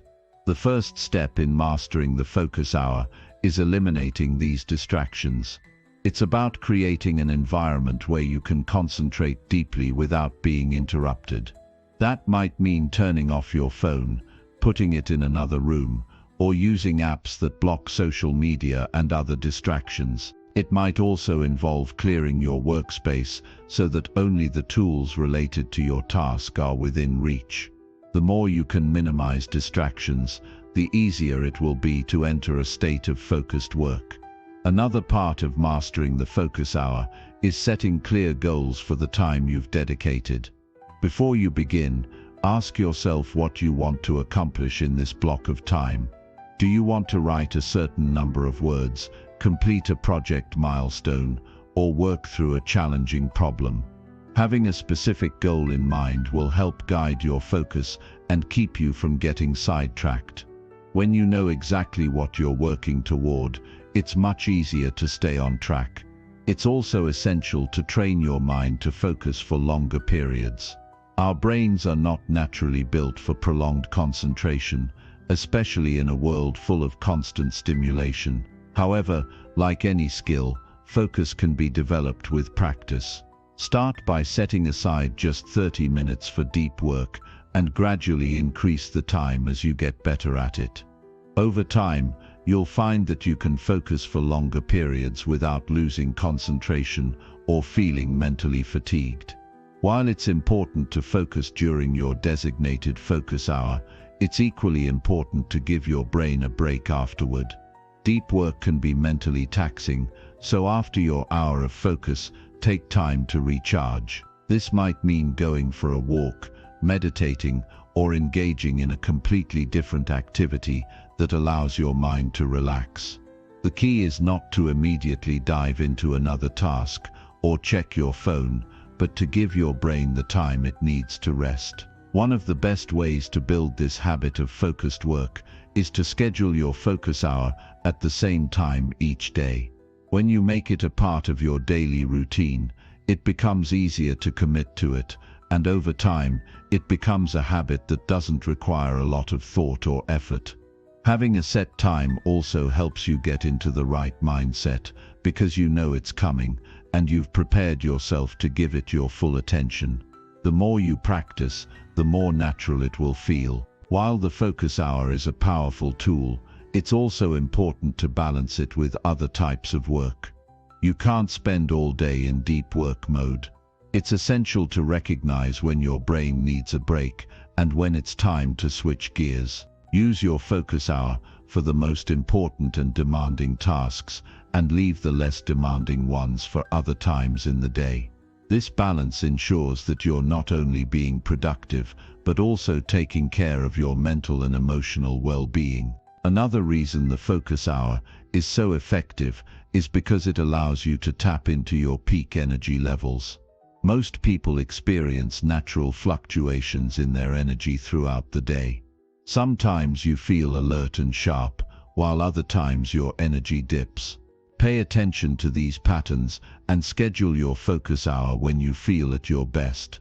For many people, this is in the morning, but it could also be in the afternoon or evening. By working with your energy rather than against it, you can make the most of your focus time and get more done in less time. There's also the matter of working in deep blocks of time versus multitasking. Multitasking might seem like an efficient way to get things done, but it's actually one of the most counterproductive things you can do. When you multitask, your brain is constantly switching gears, which leads to mental exhaustion and decreases your overall efficiency.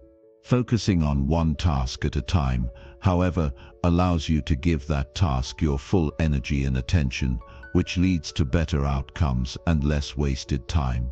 When you practice deep work during your focus hour, you're able to accomplish more in less time than you would if you were trying to juggle multiple things at once. As you get into the habit of focusing for 1 hour a day, you'll notice a shift in the way you approach work.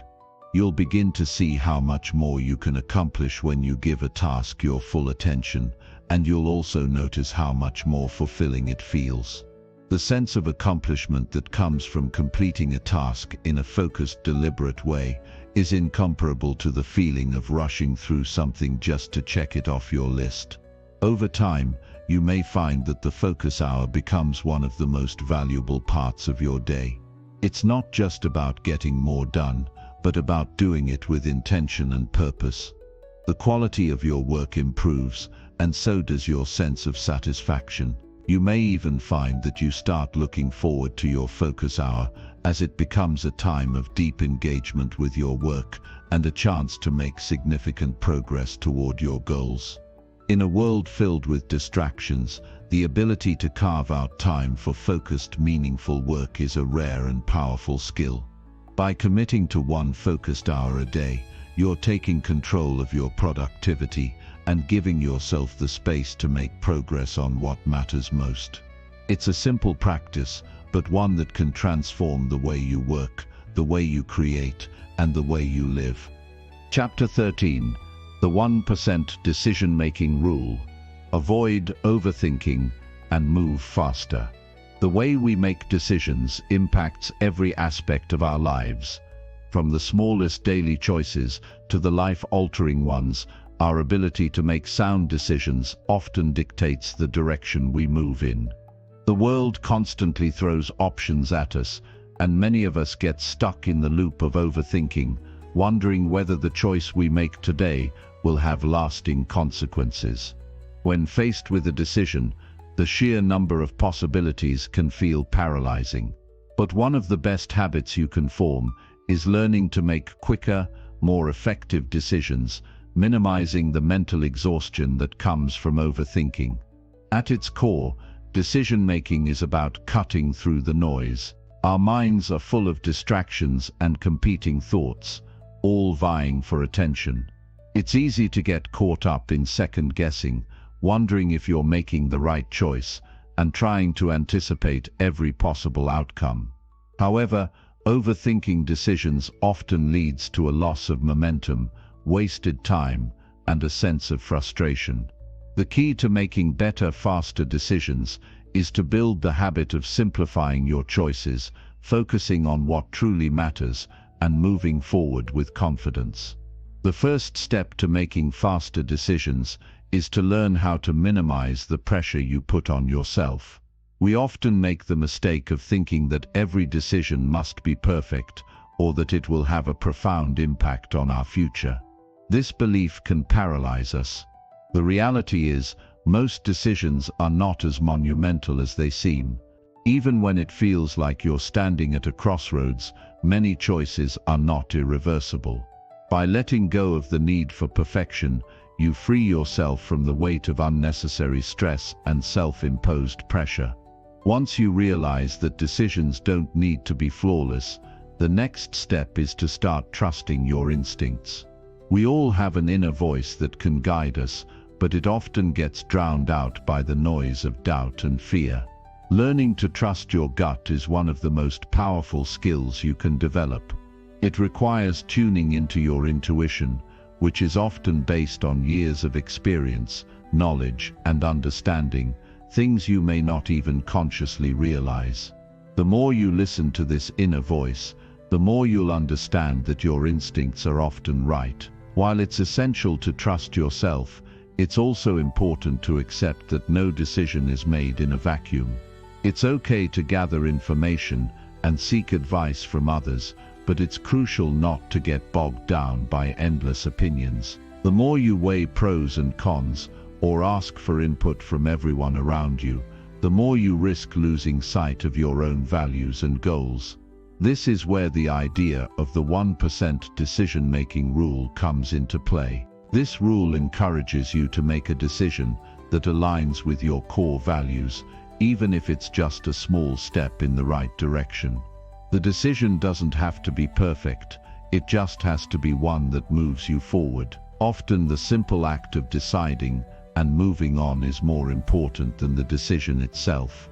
It's also helpful to embrace the concept of making small decisions throughout the day, rather than waiting for a big moment. Most of the decisions that matter are the ones we make every day, in the course of our normal routines. These are the choices that shape our habits, our relationships, and our personal growth. Whether it's deciding to spend an extra few minutes on a task, or making a conscious choice to prioritize your health, these small decisions compound over time.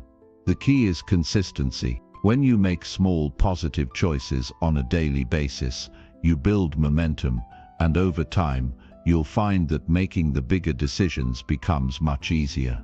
Another way to simplify your decision-making process is to reduce the number of options you have. When you have too many choices, it can be overwhelming. The more options you have, the more difficult it is to choose, and the more likely you are to feel dissatisfied with whatever choice you make. It's like standing in front of an endless menu at a restaurant. It's easy to get paralyzed by all the possibilities. To counter this, try narrowing your options to just a few that are aligned with your goals or values. By doing this, you'll reduce the mental clutter and make it easier to take action. One of the greatest obstacles to decision-making is the fear of making the wrong choice. This fear often stems from a concern about failure or regret. However, the truth is that no decision is without risk. The more you avoid making decisions out of fear, the more you miss out on opportunities for growth. Even when a decision doesn't turn out the way you expect, it's still a valuable learning experience. Failure is simply feedback. It's a chance to learn, adjust, and move forward with greater wisdom. One of the ways to combat decision fatigue is to create simple decision-making frameworks. These frameworks act as guidelines, helping you quickly assess the situation and make a choice that aligns with your goals. For example, when faced with a decision, ask yourself, does this align with my long-term goals?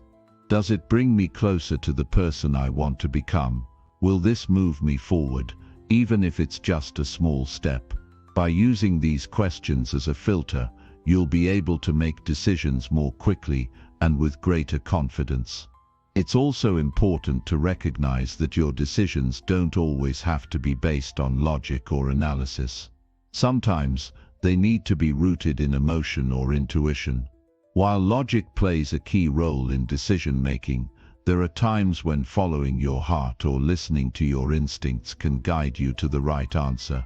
This is especially true when the decision is related to personal growth, relationships, or matters of the heart. Often the best decisions are those that feel right, even if they don't make perfect sense on paper.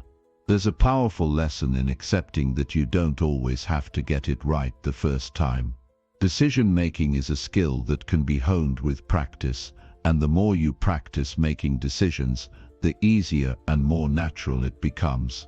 Every time you make a choice, you build confidence, and each decision adds to your growth. It's less about getting every decision right, and more about building the resilience to bounce back when things don't go as planned.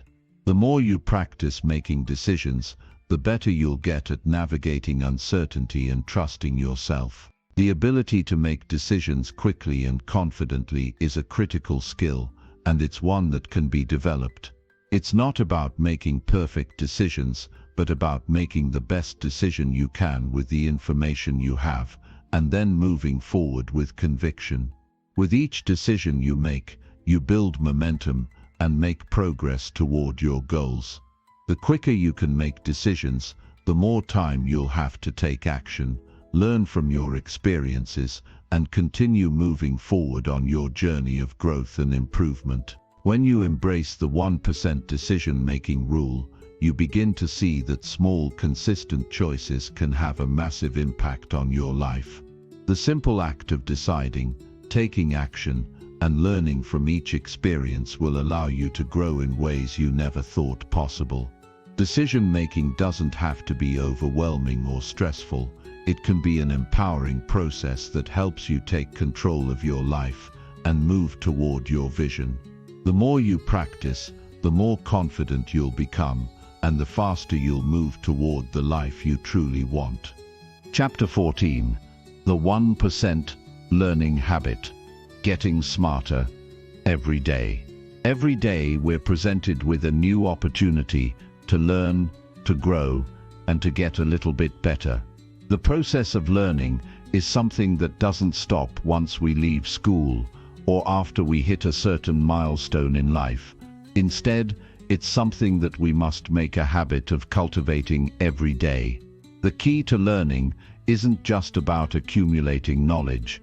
It's about how we take that knowledge and use it to improve our lives and become the best versions of ourselves. As we continue to improve ourselves, the 1% rule becomes a powerful tool in our learning journey.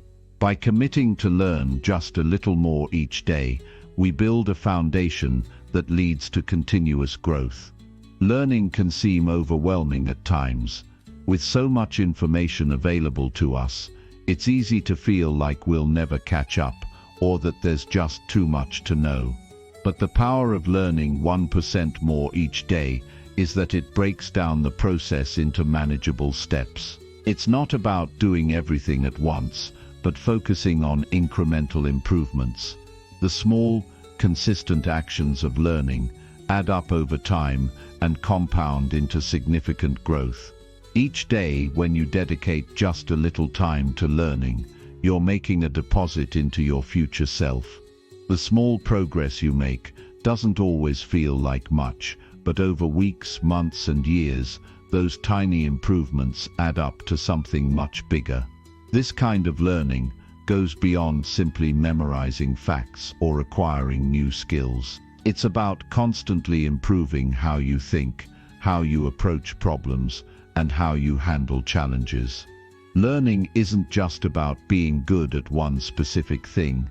It's about becoming better at navigating life itself. It's about fostering a mindset that's always looking for ways to grow. By viewing every situation as an opportunity to learn, you begin to make every moment count. One of the biggest challenges people face in learning is the temptation to wait for the perfect moment to start. It's easy to think that you'll wait until you have more time, or until you feel more motivated, or until you can take a course. The truth is, the best time to start learning is right now. Learning doesn't need to be a big, overwhelming task. Sometimes, all it takes is reading one chapter of a book, listening to a podcast while you commute, or watching a video during your lunch break. The important thing is to get started. When you break learning down into small, bite-sized pieces, it doesn't feel overwhelming. The key is consistency, and the smallest effort can get you moving in the right direction. Learning also doesn't have to happen in isolation. Many of the greatest lessons come from other people, whether it's through conversations, mentorship, or learning from others' experiences. Connecting with other people can help you expand your understanding and see things from a new perspective. In today's world, there are so many ways to connect with others, whether through online communities, local groups, or even social media. By engaging with others, you expose yourself to different ideas, perspectives, and experiences that can enrich your own learning. Surrounding yourself with people who value learning and growth can create an environment that fosters your own improvement. The beauty of learning 1% every day is that you can apply it to every area of your life. Whether it's in your career, relationships, or personal development, every small step you take can lead to big improvements.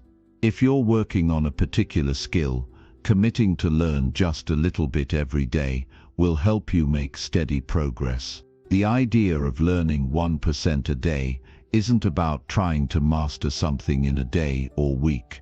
It's about making steady, incremental progress over time. Whether it's learning a new language, improving your writing, or mastering a new software program, breaking it down into manageable daily steps makes the process feel less daunting. But learning doesn't always follow a straight line. There will be setbacks, obstacles, and moments when it feels like you're not making as much progress as you'd like. That's okay. The important part is to keep going. Growth isn't always linear. Sometimes, the most valuable lessons come from the times when things don't go according to plan. It's during those moments of challenge and difficulty that we often learn the most about ourselves. Those moments test our resilience and determination, teaching us that learning isn't just about the information we absorb, it's about how we persevere through the ups and downs. One of the ways to ensure continuous learning is to keep asking questions. The best learners are the ones who are always curious, who don't accept things at face value but dig deeper. It's easy to stop asking questions when we think we know enough, or when we feel like we have all the answers. Chapter 15. The 1% Relationship Rule. Improving your social circle daily. Every relationship we have plays a crucial role in shaping who we are and the person we continue to become. The people we surround ourselves with, whether it's family, friends, colleagues, or mentors, have a profound impact on our growth, mindset, and habits. This chapter is about improving those relationships, even if only by 1% every day, because those small improvements compound over time and have the power to change our lives in meaningful ways. Relationships are often the foundation of our emotional well-being. They provide us with love, support, encouragement, and sometimes even the challenge we need to push ourselves further. But no relationship is perfect, and no relationship, no matter how close, is immune to growth. Every interaction we have with another person is an opportunity to learn something new about ourselves, them, and the world around us. When we take the time to nurture these connections, we create an environment where both we and those around us can thrive. One of the simplest yet most effective ways to improve our relationships is by showing up as a better listener. So often, we engage in conversations with the intention to respond rather than to truly understand. We may think about our reply, rehearse our answer, or be distracted by our own thoughts.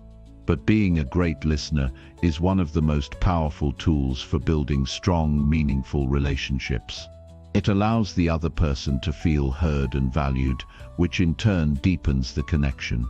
Listening doesn't mean simply staying quiet while the other person talks.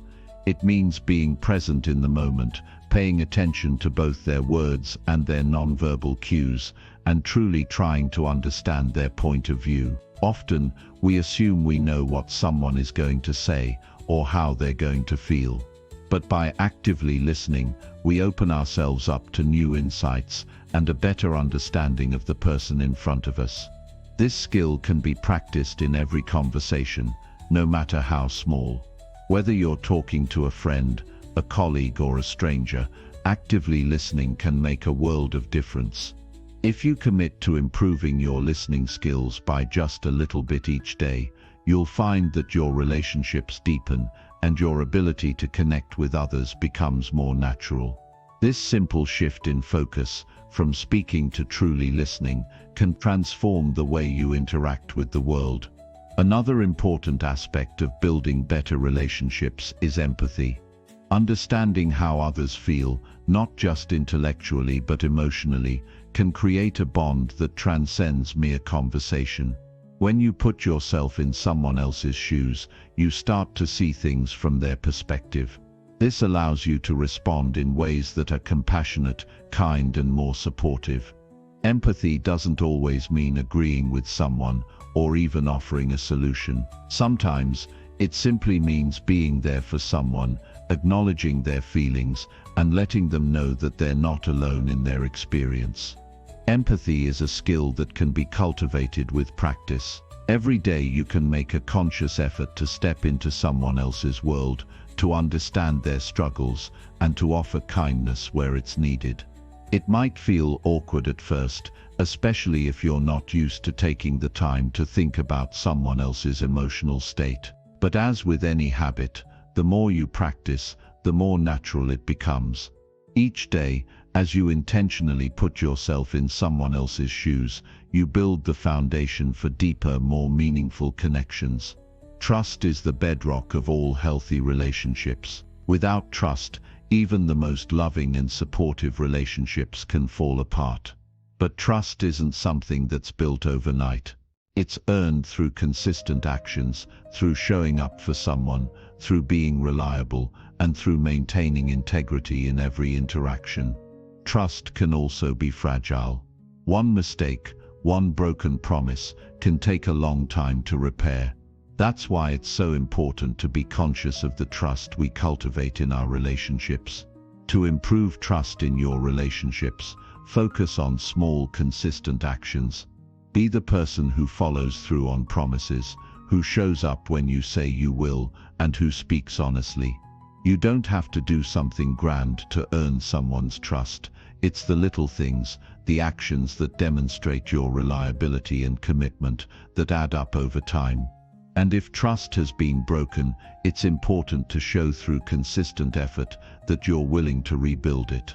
It's about being patient with the process and understanding that regaining trust takes time, but it's possible with consistent small improvements. In relationships, it's also essential to cultivate mutual respect.